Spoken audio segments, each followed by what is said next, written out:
Hi, this is Dr. Doug. I'm a wellness coach, fitness trainer, and a master herbologist. Yeah, wrote a book called The Workbook of Chinese Herbs once a long time ago.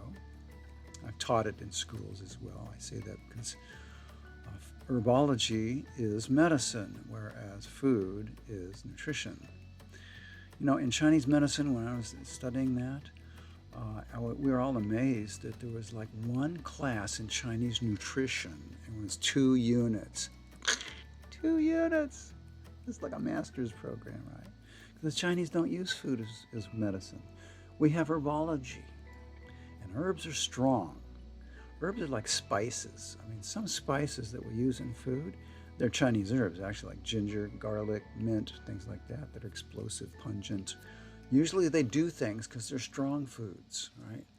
But cauliflower, that's weak. That's weak. It has no effect on you. None.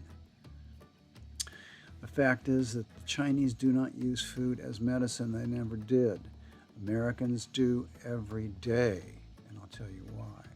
Now, the Chinese will use food, spices like our herbology in congee, what is called a congee. That's a rice gruel. So we'll throw in some real strong herbs like garlic or ginger, whatever your diagnosis calls for, and use it that way. Use herbs that way. But that's herbology. We have 365 of them that we had to memorize for our state board exam. So we know a lot. Any acupuncturist knows about herbology, whether they use it or not, whether they practice it or not, they know about it. So I just want to throw that in there at the beginning. Now, Americans use food as a sedative.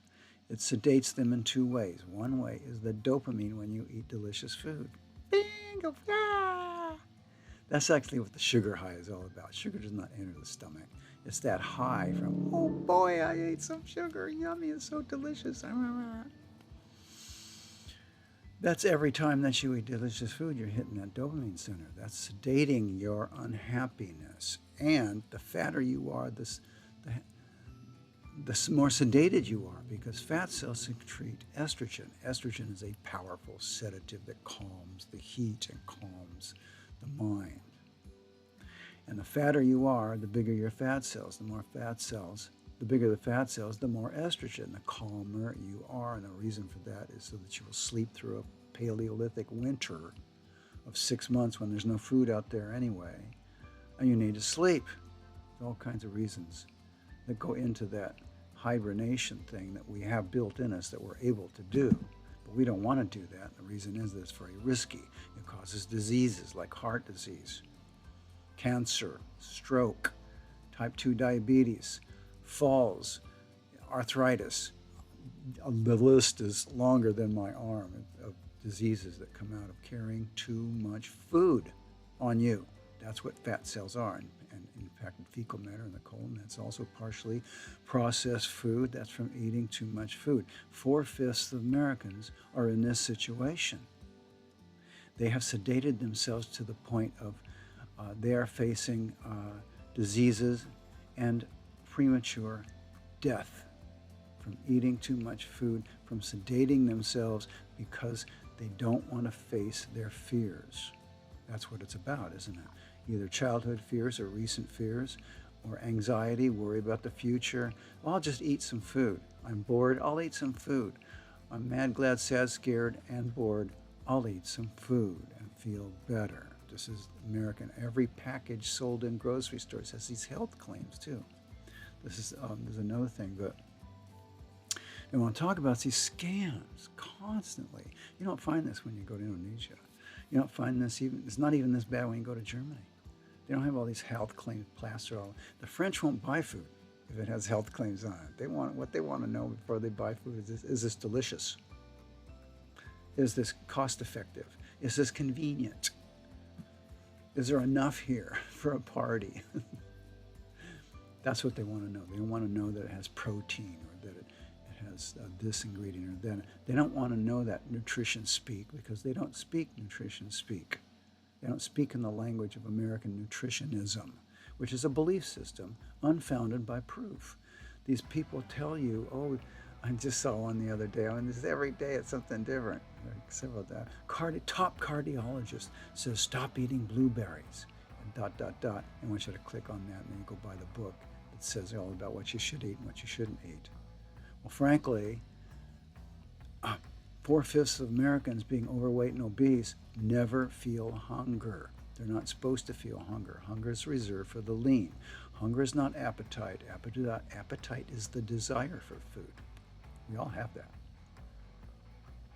Hunger is an empty feeling in the stomach area that prepares animals and humans who are lean and running out of reserve food to go out in the wilderness and work for food and then bring it back to the collective. That's what humans have done for 1.9 million years, but only when we're hungry. And most Americans are never hungry because they're not lean enough to feel hunger. They're carrying all this food on them. Why would they need to go out in the wintertime and hunt for food and pick berries when there's no berries? Leaves are all dead and everything. So, see what I mean? You can find out all about hunger, by the way. I've written a whole page on it and articles and whatnot on my webpage. I'll put the link below for the hunger page, okay, on my website. So don't confuse appetite with hunger. And if you sedate your uncomfortable emotions with food, you are not reaching the end, right? You're not conquering your fears. You're not exploring whatever it is you're covering up. So it continues. And that's why people fail at diets. Yes, diets help you undereat. They help you eat less calories, which is what it's all about. But they don't teach you anything. You don't learn anything. That's why you need a wellness coach to lose weight. Most people fail. 95% of people fail after a year to keep the weight off because they didn't use a wellness coach along the way to learn how to trust themselves, because your body knows if this food's bad for you, if it's good for you. It knows that. It'll tell you that. You have to listen. It also tells you when to stop eating and whether to eat. So technically all food isn't medicine for 4/5 of American. It's poison. It's poison because the body did not call for it. The expert told you to eat it, but the body did not tell you to eat it because you're not hungry. Yeah, okay. Well, there we go. Food is not medicine, and medicine is not a food. This is Dr. Doug for Body Trust. Do not forget to subscribe. See you next time.